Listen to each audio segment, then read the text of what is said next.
Mav's Coffee Clarity with Denise is brought to you in partnership with Drive Media and Consulting and their premier sponsors. Subscribe on your favorite streaming platforms and share. If you just found us, welcome. And if you're a regular, welcome back. Denise DiGrigoli has spent her life in the creative industries as an entrepreneur, helping people transform their visions into thriving businesses, working with individuals and teams to find their purpose and live their life vibrantly. On her pod, Denise delivers business intel and life hacks with wit and wisdom in short shots like a strong espresso with a solid sense of humor. Enjoy this episode of Mav's Coffee Clarity, and here's Mav.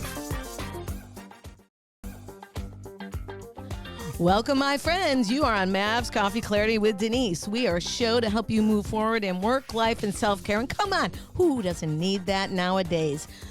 Together every week, I bring fascinating mavericks in their own right. Together with wit, wisdom, and clarity, we welcome the best of the best here on Mav's Coffee Clarity. And today is no different, my friends. Let me tell you about this powerhouse that is with us, a performing arts leader, a connector of extraordinary experiences, and has been championing the road over at the Regina A. Quick Center here at Fairfield U, right in the 203. Now, Lori Jones has spent this decade, but beyond that, she was in high-caliber performances with diverse audiences, hailing from North Carolina, and let me just make sure I say it correctly. North Carolina State, the American Dance Festival, serving on national granting panels, including the prestigious National Dance Project. Wow, whether she's leading a team or serving on all these boards, she's known as a girl that gets it done. Is that true, my friend? That is true. Welcome to Mav's Coffee Clarity. Thank you for having We're ready me. for you to spill your beans. Good. Okay. So let me tell you honestly, I met Lori through a chamber event a few years ago when you first came in from North Carolina. I had thought to myself, oh, she has no idea what she's getting herself into. I always feel like North Carolina is so laid back and easygoing. Yeah. Okay. That's some of the vibes. That's some of the vibes. Absolutely, yeah. Is that where you grew up? It is. Oh. So I grew up in North Carolina. My dad was a high school band director. My mom ultimately became a real estate agent. And for me, like, North Carolina has an incredible art scene of its own. It does. I kind of thought I'd always end up staying in that area, doing that kind of work. But I was really lucky to work with incredible arts organizations there. And then opportunities come up and you take advantage of them. So were you an artist or were you a dancer? I was a lover of the arts. Okay. And so Debbie Allen was my world when Oh, I was a young girl. And so for me, being able to take dance classes was huge. And just my wanting to express myself. Because my dad was a musician, we did all play instruments, my two younger sisters and I. What'd you play? I played the oboe. Wow. Which is pretty unique. That's very unique. She just said it nonchalantly. Just the oboe. No big deal. No big deal. Just the oboe. Only like 2% of the population play it. Right. Okay. Yeah, and so... This is her nonchalant maverick that's, self. Yeah, okay. So it's one of those things where, like, I loved being around artists, but I'll be very honest, I didn't like being on the stage. The stress of that was very intense for me. And so I thought, I've got to find another way to be connected with this. And so did you go to school for the arts? So I went to college. I decided I wanted to go into arts administration. Oh, so you knew. So I had the calling. Okay. I That's followed the interesting to calling. me. And I picked NC State. There's no performing arts majors at NC State. So you might think that's not the ideal scenario. But actually I thought it was incredible because NC State University is in the capital of the state. There's incredible arts organizations there. There's a great presenter on that campus. And so I was able to get so many internships, so many work experiences just being in the Triangle. So you were a girl that took advantage of internships. Absolutely. You know, we have an intern, as we were mentioning before we went live, and I think that's so important for people to realize the validity of that, especially in the arts. It can be a springboard. Absolutely. And to me, part of it is that it helps you realize what the work is that you want to do. Right. And You get to also- test drive. And it helps you figure out what you don't want to do. And I think that's interesting as well. But it's Right, also- Olivia? Figure out what you don't want to do. That's the thing, right? Right. You realize, like, oh, this is where I really feel connected to the work, and this is where I thought I was going to love it. And it's just not, it's for whatever reason, it's not singing to me. And it also, for me, like, it's just such a great way to learn how to network, which I think ultimately is one of the biggest tools we all use to move through this world. So to build relationships. And you do it so gracefully. Thank you. You do it so gracefully. So I want to know how you got from North Carolina to the Regina the Quick Center for the Quick Arts. Center. Yeah. So I saw a job posting. Really? It's that simple. So I was in North Carolina. I had been at NC State University at the presenter there, now NC State Live, for about 6.5 years. And I just could feel it was time for me to move on to a new opportunity. And I really wanted to be in programming. And that's a hard job to get in this industry because there's not a lot. There's not a lot. No. Right? And so you go for the job and you see what happens. And to be very honest, because I was in North Carolina, I kind of assume like they're going to have 1 million applicants and they're going to hire somebody out of New York City. It's an obvious thing. But I'll go for it and see what happens. I love that maverick way of I just thinking. went for it, You're like, right? screw it. I'm going to do it. Nothing to lose. And I had spent, the only time I had spent in Connecticut was literally driving on a Bolt bus, like riding along on a Bolt bus to get from New York City to Boston. So I didn't know anything about the state, but I went for it and I looked at what they had done. I looked at the community and I thought this could be a really interesting place to be.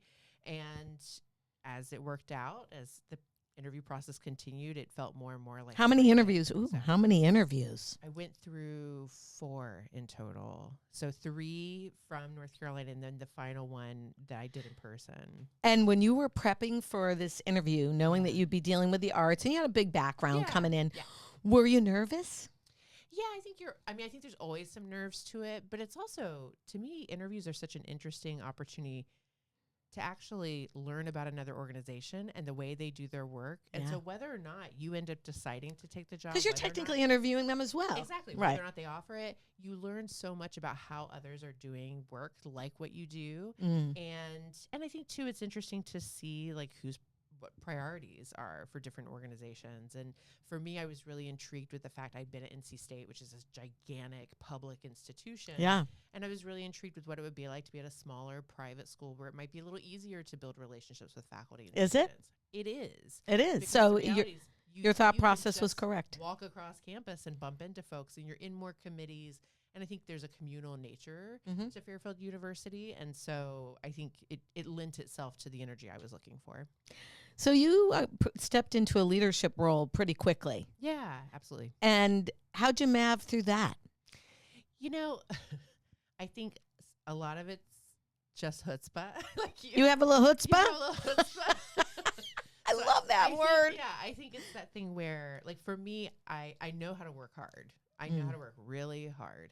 And I know how to really dedicate myself to understanding how an organization is working and to ask questions and to listen. And to 2 years. To focus on that first, right? To really do the things you need to do to understand how things are working, to be in the space, to see who your patrons are, who's not in the building. Is that what makes you a powerhouse, your ability to listen? I think so. Yeah. Have people told you that? Yes. When they say you're the get it done girl because you listen first? Yeah. Is it hard sometimes? It is and it isn't. I mean, I think I was raised in such a way that for me, listening was really key to move through the world. I also think there's something, I think something about being in the arts, that there's that being an observant, to listen, to watch. And so it sort of comes second nature to me, but it has made a huge difference in how I've been able to build relationships on campus and the community. So for many years, Troy and I owned art galleries. We've been in the art business a long time. And I peer mentored some artists, helping them get and stay in business through the Cultural Alliance. And actually, Fairfield U, I was a creative life mentor. And I've been a business owner many, many years. I think there's some entrepreneurial skills that happen in anybody's leadership role, right? Absolutely. But what I've noticed about artists is sometimes, not so, we're changing, but not so much maybe now, but for many years, artists did not vibe with being in business. They were rule breakers. They were like, against, I can't be a creative person if I'm stuck in some structure. Yeah. So you're building this big business over there. Yes. And as my intern pointed out, you've got Stuart Weissman coming on. Yes. Yeah, we do. And we're going to talk about all the things you have going on there. But what does it take for you to embrace or help the artists embrace what you need from them. Yeah, I mean, I think in some ways the gift of being an administrator is that you're taking some of that pressure off of the artist. I mean, in some ways you're saying, let us help you navigate those complicated parts of what is capitalism and how a business works to ensure that your work is seen in a meaningful way. And I think you're right. I think there's a lot of fear that somehow if you You're a as an sellout. artist, you're selling out, right? And in reality, first, there's so many artists who don't even get the chance to have that kind of conversation. Right. So there's Good some point. of that too, right? Right. It's almost sort of a privilege to be in that moment to have that consideration. But I mean, I think there's this incredible dance company that the Quick Center had back in like 2016 called Bandaloop, and they dance on the sides of walls and mountains and all these beautiful things. Just an incredible company. And they were part of received funding for the National Dance Project. I was on the phone with them the other day, and they're now part of this incredible Broadway show. Really? With Idina Menzel, and like so incredible the amount of press they've gotten. They've just been featured in the New York Times. It's incredible. Collaboration. Fairfield, you go. But part of it too was this conversation that I was having with the artistic director around the fact that they've gone from being a dance company, sort of the stereotypical way of doing your business, and moving into a space that is about selling tickets, making money, being in the middle of New York City. And so Are they kibitzing about that? well, I think it's more like they're going to make it happen, and it's an incredible opportunity and not one to be missed. But how do you do it in a way that feels good to your moral compass, and value system right? for your organization, And stay true to that vision. exactly. And I think they are doing it, and I think there are artists who find that in between. So I think as an administrator and somebody who's in the business side of it, we have the opportunity to help artists kind of process that, right? And to challenge that conversation and to say, well, why do you feel that way? Well, here's maybe an alternative viewpoint. So I think it is like a give and take, but it's one that I'm eager to have that conversation. So as you've been moving forward through your life, and obviously you are no lightweight maverick, right? What's the biggest piece of advice that somebody gave you that helped you catapult you into you? That's a great question. I mean, Like who mentored you? Yeah. Because you're mentoring a lot of people. Yeah. We're keeping the circle of life going around here. I think my greatest mentor, I would say my greatest mentor was actually the person who was the executive director for the programming series at NC State, Really? Sharon Moore. And, you know, when I first went as a student, I was still figuring out what like arts management, what arts business was. Yeah. But I think more importantly, by working with them as an intern and then actually running the student organization with them, Campus Arts Council, I started to really learn about what consensus building really means. What does consensus building really means? Yeah. Because people give it a lot of lip service. Yeah. What does it So, really mean? To me, for me, I'll define it for me, not just sort of in the way that Sharon approached it, but it really is about, one, making sure that you have folks at the table, right? That you at least are offering the opportunity for people to come and be at the table in a meaningful way, but also A diverse audience? Diverse, and that can mean a lot. That can mean a lot of things. That's To a lot of people, diverse, right? So it depends on what you're trying to accomplish, Right. But to have different voices at the table, to understand that there's going to be different opinions there, but then to also process that and figure out how you're going to take all of those ideas or all of those personal missions and turn them into a collective mission to get something done. And also ultimately to then take responsibility that at some point in time, the buck stops, right? Right. And that you are the person, you're bringing folks together, you're doing the research, you're making the most of those resources, and then take action. And so I think there's something really powerful to that. And So I learned that that's from how her. you do that. Yes. How do you teach people to do that? Because I find the resistance there, even when I'm training some of my strategic Yes. corporate clients. Yeah. Like the resistance around the world, everybody wants to do consensus and collaboration, Yeah. right? Yeah. And everyone Yeah. wants to believe. Yeah. But how do you get them to really do that? And I think it's harder. hard. We need to hear that from you Yeah. because I think it's harder to start with the arts. Yeah. it is hard. And I think because too, I think in the arts and nonprofits, like everyone feels under-resourced in whatever way it is. So the tension becomes like, well, we don't have enough funds. We don't have enough staff. We don't have this. And the reality is that has always been the case. That's not suddenly changed. Newsbreaker, we spilt the beans on that one. That's always been the case, right? And the arts are underfunded. Yeah. And frankly, any corporate business or any bureaucracy could also say they have those challenges too, right? Right. So it's for profit actually as well. Unique, right. So it's more for me. Thank you for pointing that out. Yeah, but I think sometimes people really like to separate those things. Yeah. And I think that's where we create division that's not necessary sometimes. Yeah, I agree. But I think that for me, it's really important to kind of set the tone and to say, like, for our organization, this is what we're seeking in collaboration, and that we're actually willing to listen and give more than we're willing to receive. Don't you think that's an energetic principle about life? Yes. I always say, be willing to deliver more than you promise. Yes. Give more than you receive, and let go of the attachment of the outcome. Yes. And it might be really, really happy. Yeah. Now, did somebody teach you that, or is that just how you grew up, sort of? I think that's what I've learned, right? Okay. It's learned through experience, and it's learned from being around people who agree with that, and then those who don't, and then trying to navigate why that's the case. Mm-hmm. But I think it some of that, going back to like being a good listener, I think you start to pay attention to where that is successful. And then you seek that out over and over again. There's a high to it. So, yeah, exactly. Same reason why we do the podcast, right? Exactly. Right? There's a high to it. it. Really brings a thrill of, Yeah. like, we got this group of people together. They weren't on the same page, but now we are. And now we're all really excited to make whatever this thing is happen. Mm-hmm. And it's going to be hard work. Mm-hmm. We're going to be under-resourced. But by coming together, it's going to be the most fruitful it can be. Mm-hmm. You're very optimistic. I think I've learned you have to be. I think Mavericks have to be optimistic to get things done. And this is your nickname. So now I want to ask you, what was your greatest challenge, can be personal or professional, in your life to now? Yes. And how did you Mav through it? And what's the silver lining? Yes. I actually think it's kind of twofold, but I think this one kind of brings it all together. Moving here, I thought was going to be my greatest challenge because I was in my early 30s. I could make the choice to do it. I could dedicate myself to the work. And then I was like, I'll just learn how to build community for myself. And that's a pretty big challenge. Yeah, that's really something at 30. I have a lot of pride in being able to do that. But actually, I think my greatest challenge has been a couple years ago, my mom experienced a health emergency that ended up putting her in the hospital for 3 weeks. And you really start to reevaluate why you're spending the time you're spending with your work, with your family, with your peers, like all of these things.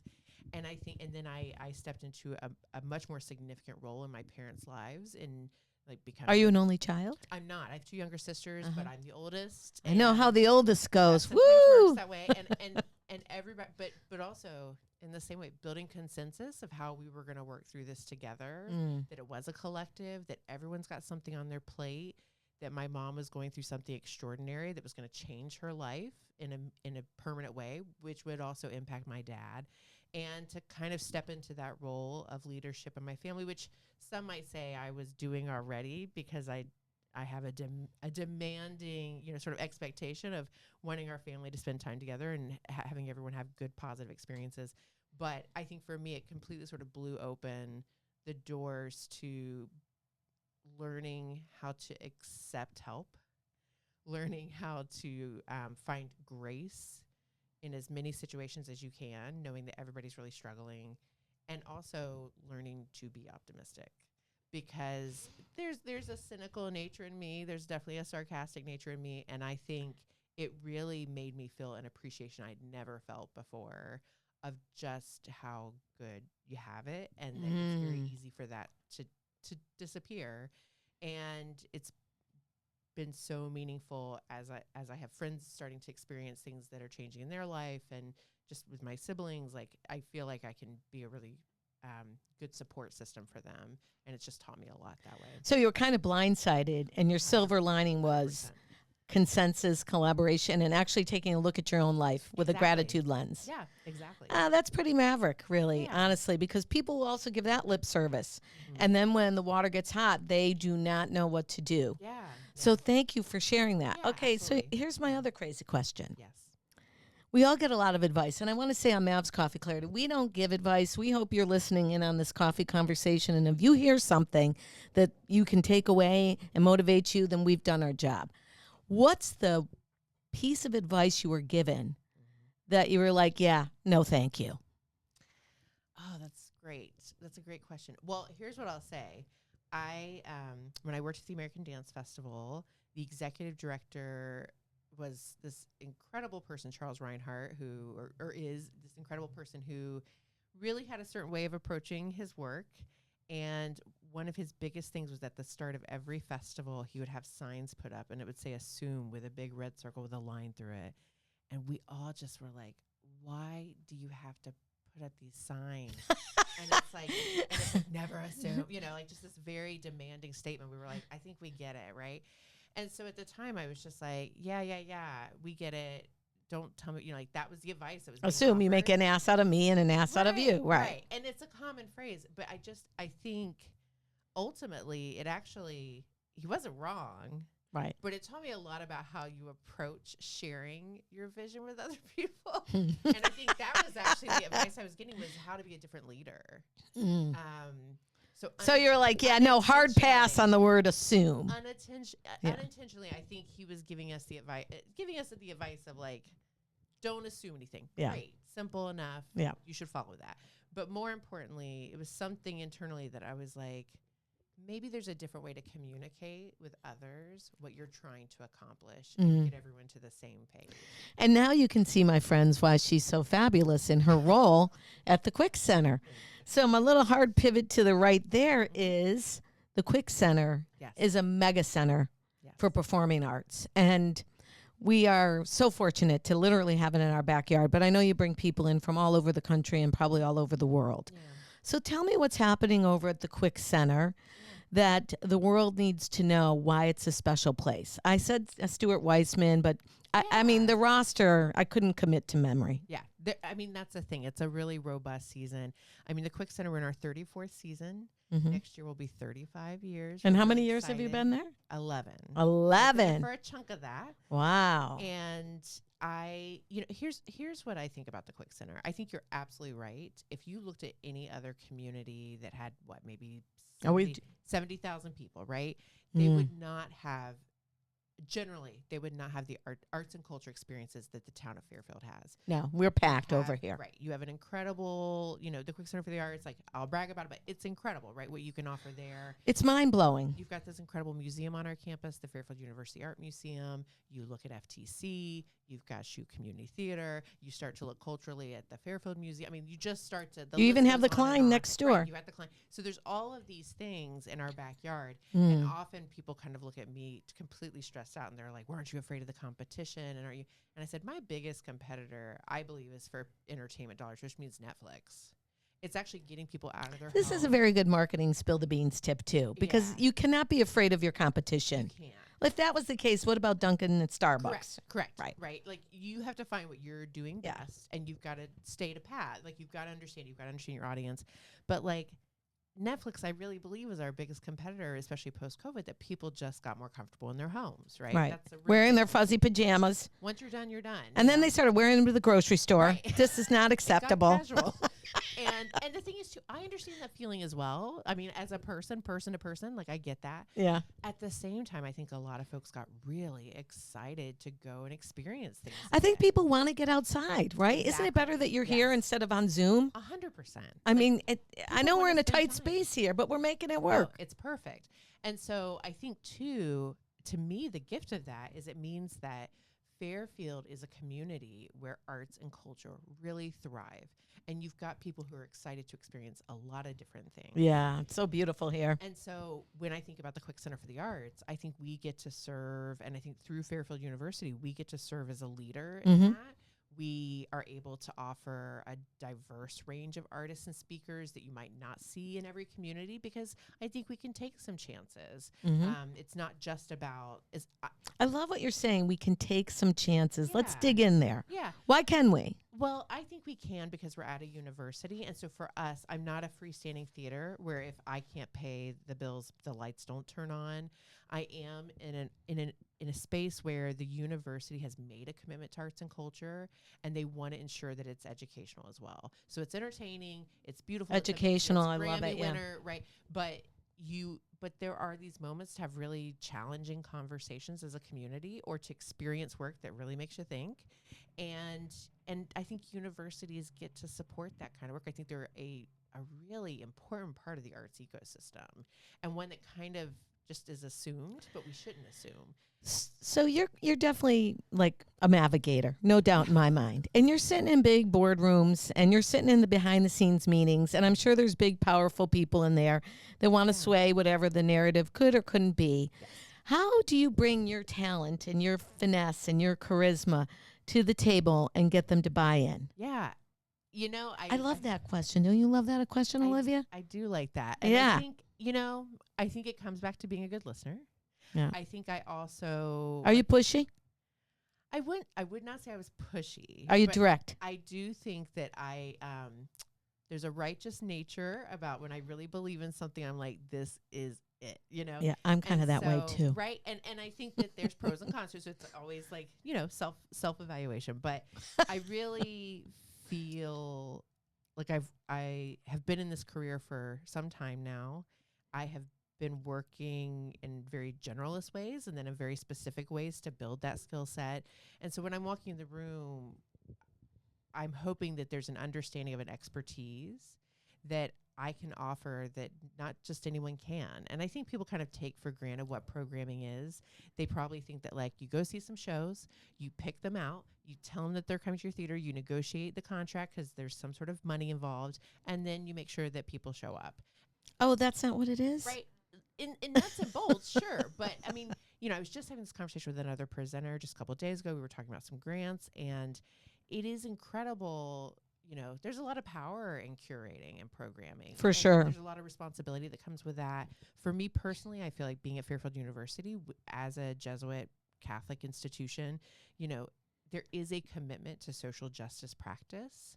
And how do we help our students understand the world around them in a bigger way, and how they are part of that? And I think the arts do that. And so I think we're really driven. The arts are very inclusive. Right. And so when I go into those conversations, it's not just me being like, I like this artist, and so we should have them. It's like, here are all. So you have a strategy. Yeah. And it's fair to point out that even though it's a Catholic institution, you have a very diverse population Absolutely. of all religious dogmas and so Exactly. on. Yeah. What I like about what you're saying is that you know how to make people feel good. And then you can bring in, I align with you and sort of like, if I'm passionate about something, trust me, you're going to know Find it. a way. You're going to know it. So when we were talking at the chamber event, I told you that the podcast focuses on the 413 to the 203, Yes. or the 203 to the 413. Yes. And we're going to be looking and working with other creative institutions in the 413, like the Mahawi and Barrington Stage. So do you go outside of the Connecticut area? Like what is your vision? Because those are two very artistic communities, Yes. 413 and 203, but different. Very different. But I think we're like birds. We migrate back and forth for the flexibility, the diversity, and the plethora. Yeah. Tell me about that and your plans. Yeah, I mean, I definitely work. Tomorrow I'll spend time driving to UMass Amherst to see work. I'm definitely going throughout the region to see work when it's an artist Impressive. otherwise I wouldn't see. I head into the city a lot to see things, especially with international work that might only be touring for a brief bit. And I actually travel to Montreal usually a couple times a year because especially for international artists, Montreal really is a hub of arts and culture. And there's some international work that otherwise you'd never get to see. So it's a great chance to experience that. And then it's really starting to hone in and find your partners in the region and find your partners in the country too. What makes a good partner? It can be many different things. So I think that's the trick, is understanding what you're hoping to get from it and seeing if that partner is willing to match you. So for example, like with these grants, we're required to have 3 partners on the grant. Oh, I didn't know Seems that. simple, right? Right. Simple enough. But first you're trying to find others who want to present that same artist, but then you're also looking for folks who want to brainstorm with you, who might want to collaborate through the marketing, through the way you're going to pay for parts of it, like the visas or things like that. You're also looking for collaborators who understand that ultimately they may not be a university and you are, but then there's shared resources both ways. Yeah, resource So allocation we might is be able important. to offer a faculty member who comes and speaks to their audience in a pre-show discussion, and in turn they may have someone who's an expert in their community who comes and shares something with us. And to me, that's true on a regional level. It's local. It's international sometimes. But for us, it's like I'm always looking for that opportunity for exchange, but then making sure that the other parties involved feel that same excitement for it. So you're coming into your 35th year. Yes. What's on your bucket list for the Quick Center? Yes. Vision is one thing. Bucket list is the stretch. Yeah. I mean, I will say this, we, during COVID, our budget, just like everybody's budget, took quite a hit. Yeah. And we were as nimble as possible to ensure that we still present really incredible artists and speakers. And you do, and they do. And that's the thing, right? So we still are in service to the whole. But one of the biggest things that I wanted to be able to do is to expand the season again. So going from wonderful. 13 events to 20, so 20 performances for next season. We will be, I think, having some incredible speakers on our stage. And I think one thing to note is that next season our focus is on America 250 and really thinking about the ways in which we honor the stories of different Americans and different ways of thinking about America and democracy, through our speakers, through our artists, and then the educational work that we do around that. So for us, it's not just like one event that's celebratory and then you're like, check that off the list. Right. It's really a dialogue, and there'll be coursework with it. There's a faculty advisor. So this opportunity to encourage the whole community to say, like, I mean, democracy is a fascinating Oh boy, project, it sure right? is. It's a fascinating project. And so how, as a university, can we lead that conversation with our partners in the community and even statewide and offer really incredible artists who happen to also do great work in our country? So that's the business bucket list. What's the personal bucket list? Now that you're up from North Carolina and you've ingratiated yourself here. Yeah. A decade in Fairfield County is, Yeah, you earn it. You earn it. You definitely earn it. You learn a lot from it. You learn a lot about feedback, and it's good. And I think for me, it's really feeling a little bit of the ability to say no to something. Ooh. To really focus on some self-care opportunities. And to do a bit more traveling that's not for work. Because Okay. often that's what sort of leads the decision making. And I would love to be able to spend some time just seeing parts of this country and parts of the world that I just haven't gotten the chance yet. And as people are moving into their careers or changing their lives or in transition, or maybe they've had a health scare, unfortunately, like your mom did, what's your biggest piece of advice to help someone move forward? And regardless, professional, the self-care life.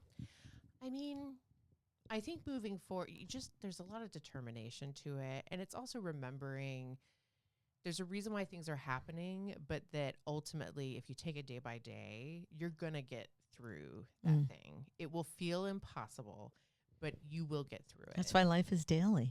Right. And so, and I think sometimes we bite off so much more than we can chew because we feel like we have to. Don't bite it all off, my friends. Do not bite it all. No. It's just too overwhelming. Yeah. And so, like, for me, sort of the survival mode, it sometimes feels like that's an extreme response to it. But it's like, let's focus on the thing at hand. Right. And it's funny how it understand works we'll out. Get to this other thing. It will come when it's supposed to come. And having faith in that. So. And where can our friends find you? Yes. So I am, you can always find me at the Quick Center for the Arts. And she's really got a robust program. And this is a non-paid event. Yeah. It's an incredible place. Many events there. And so I always encourage you to come visit me there. And then, I have my socials with Instagram at Ellen Jones 36. And we'll put this all in the show notes, my friends, on YouTube, and you find us wherever you listen to our favorite pods. And as we're kind of closing out the day with you, I want to ask you, like, if you could go to dinner with somebody past, present, future, a famous or non-famous artist or poet or performer, who would it be? I'm always going to say Tori Amos. Tori Because Amos, that's my who I wanted friends. to go with when I was a teenager. Thank you, Maverick Lori Jones Thank you. of the Quick Center and of herself, my friends. Peace out. Mav and Lori have got to go back to work. Find us wherever you listen to your favorite pods and YouTube. We're a weekly show designed to move you forward in wit, wisdom, and clarity. And we got a whole lot of clarity today, my friends. Thanks again. That's a wrap for today, my friends. Thanks for listening, subscribing, and staying connected with me. Head on over to DeniseDiGregoli.com and learn a little bit more about my creative and strategic consulting services. While you're there, drop your name on the contact page. Sign up for my bi-weekly brew. It's fresh ideas delivered to your inbox a couple times a month for clarity, creativity, and better communication. It's based on my 3 decades as an entrepreneur, helping other people and businesses move forward. It's great business intel and life hacks that you can use for work, life, and self-care. And come on, who doesn't need that nowadays? Have a great rest of your day. Peace out, my friends. Mav has got to get back to work.